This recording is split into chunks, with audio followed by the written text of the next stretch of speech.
വാർത്തകളും നോട്ടിഫിക്കേഷനും ലഭിക്കാൻ ഉടൻ തന്നെ സബ്സ്ക്രൈബ് ചെയ്യുക. തൊട്ടപ്പുറത്തുള്ള ബെൽ ഐക്കണിൽ ക്ലിക്ക് ചെയ്തുകൊണ്ട് ഓൾ എന്നുള്ള ഓപ്ഷൻ തിരഞ്ഞെടുക്കുക. അല്ലേലും സംഘികൾ അങ്ങനെ തന്നെയാണ്. വായിൽ തോന്നുന്നത് വിളിച്ചു പറയും.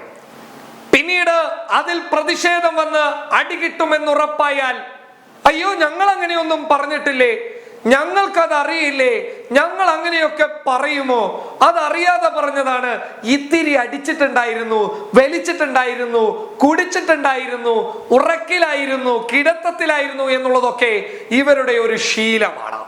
അത് തന്നെയാണ് തലശ്ശേരിയിലെ വിവാദ മുദ്രാവാക്യവുമായി ബന്ധപ്പെട്ട് നിലവിൽ സംഘികളിൽ നിന്ന് പുറത്തു വരുന്നുള്ളതും. അവരുടെ നേതാവായ സന്ദീപ് വനസ്പതി ഇന്നൊരു പോസ്റ്റ് FB-യിൽ പങ്കുവച്ചു. ആ കുറിപ്പ് ഇങ്ങനെയാണ്. ആ കുറിപ്പിൽ പറയുന്നത് BJP ഇങ്ങനെ ഒരു മുദ്രാവാക്യം എഴുതിയിട്ടേ ഇല്ല. BJPയുടെ മുദ്രാവാക്യം എന്ന് പറയുന്നത് ഞാൻ ഇവിടെ കൊടുത്തിട്ടുള്ള ആ പോസ്റ്ററിലുള്ളതാണ്. അതല്ലാതെ മറ്റൊരു മുദ്രാവാക്യവും BJP എഴുതി കൊടുത്തിട്ടില്ല.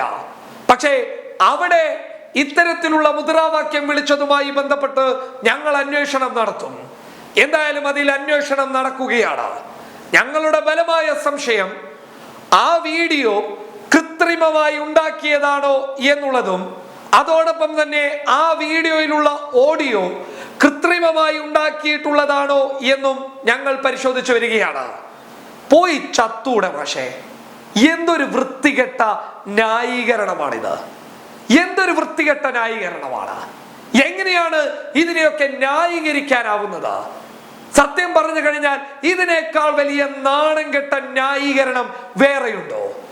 അവിടെയുള്ള നൂറുകണക്കിന് ആളുകൾ, അവിടെയുള്ള പോലീസുകാർ, നിങ്ങൾക്കകത്തുള്ള പ്രവർത്തകരടക്കം കേട്ട തത്സമയ ദൃശ്യമടക്കം ലൈവായി സോഷ്യൽ മീഡിയയിൽ വന്നിട്ട് പോലും അത് കൃത്രിമമായി കെട്ടിച്ചമച്ചതാണ് എന്നും ആ വീഡിയോ വ്യാജമാണോ എന്നുള്ളത് പരിശോധിക്കുമെന്ന് പറയാൻ നിങ്ങൾക്ക് എങ്ങനെ സാധിക്കുന്നു? ഇതാണ് പറഞ്ഞത്. ശക്തമായ പ്രതിഷേധം കേരള ജനങ്ങളിൽ നിന്നുണ്ടായപ്പോൾ മലയാളികൾ ഒന്നിച്ചു നിന്നുകൊണ്ട് ആ മുദ്രാവാക്യത്തിനെ പ്രതിരോധിച്ച് ശക്തമായ താക്കീത് സംഘികൾക്ക് നൽകിയപ്പോൾ, വ്യക്തമായ നിയമ നടപടിയുമായി വിവിധ സംഘടനകൾ മുന്നോട്ട് പോയപ്പോൾ പേടിച്ചുപോയി. ആ പേടിച്ചുപോയ സംഘികളെ രക്ഷപ്പെടുത്താൻ വേണ്ടിയിട്ടാണോ ഈ നേതാവ് വന്നിട്ടുള്ളത് എന്നുള്ളത് പരിശോധിക്കേണ്ടതുണ്ട്. വളരെ വ്യക്തമായി ആ വീഡിയോയിൽ കാണാൻ വേണ്ടി സാധിക്കുന്നത് ഞങ്ങൾ പള്ളി പൊളിക്കും എന്നുള്ളത് തന്നെയാണ്. ഉത്തരേന്ത്യയിലെ സംഘികൾ വിളിക്കുന്നതിന് സമാനമായ മുദ്രാവാക്യം എന്നല്ലാതെ വേറെ എന്താണ് ഇതിനെക്കുറിച്ച് പറയേണ്ടത്?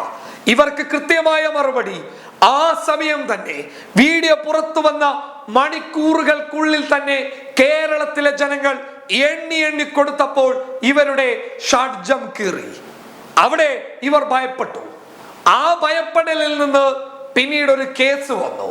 ആ കേസിൽ നിന്ന് രക്ഷപ്പെടാൻ വേണ്ടിയിട്ട് ഇപ്പോൾ ന്യായീകരണവുമായി വന്നിരിക്കുന്നു. ഞങ്ങൾ എഴുതി കൊടുത്ത മുദ്രാവാക്യമല്ല എന്നാണ് പറയുന്നത്. എങ്കിൽ ഇവന്മാരുടെ ചെകിട് നോക്കിയിട്ട് പൊട്ടിക്കാൻ നിങ്ങൾക്ക് സാധിക്കുമോ? അത് സാധിക്കത്തുമില്ല. പൂവിട്ട് പൂജിക്കും. പിന്നീട് ഇവന്മാരെയൊക്കെ നിങ്ങൾ നേതാക്കന്മാരാക്കി വെക്കും. അതൊക്കെ ഞങ്ങൾക്കറിയാവുന്ന നിങ്ങളുടെ കേരളത്തിൽ നടക്കാതെ പോയിട്ടുള്ള നാടകങ്ങളാണ് എന്നുള്ളത് നമുക്ക് വ്യക്തമായി അറിയാം. അതുകൊണ്ട് ഇമാതിരി നമ്പറുകളുമായി കേരളത്തിലേക്ക് വരേണ്ട. എന്തായാലും തലശ്ശേരിയിലെ പള്ളി പൊളിക്കുമെന്ന് പറഞ്ഞ സംഘികൾ പേടിച്ച് വിറക്കുകയാണ്.